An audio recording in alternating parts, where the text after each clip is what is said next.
Hi, you're watching the weekly technology report by FinancialMirror.tv.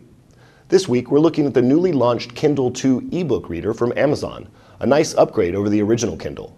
It uses an electronic paper display and downloads content over Amazon WhisperNet using the Sprint network.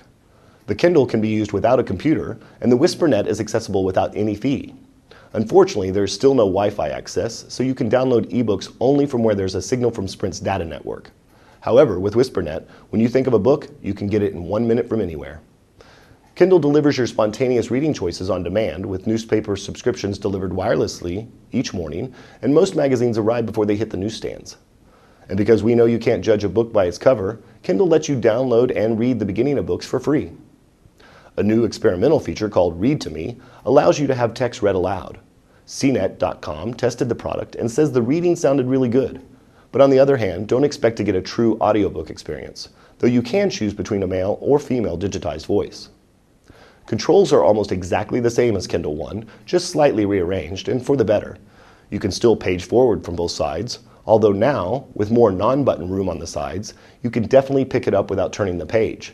They nailed the buttons. The display is definitely crisper, and the book covers are a lot prettier, for black and white anyway. The overall hand feel is a lot nicer as well, though at the same time, that iPod-like slickness is a bit less daring than the original. Amazon has upped the amount of onboard memory to 2 gigabytes from 256 megabytes, so you can store up to 1,500 books or assorted newspaper and blog subscriptions, as well as JPEG images. But unfortunately, it left out an expansion slot for additional memory.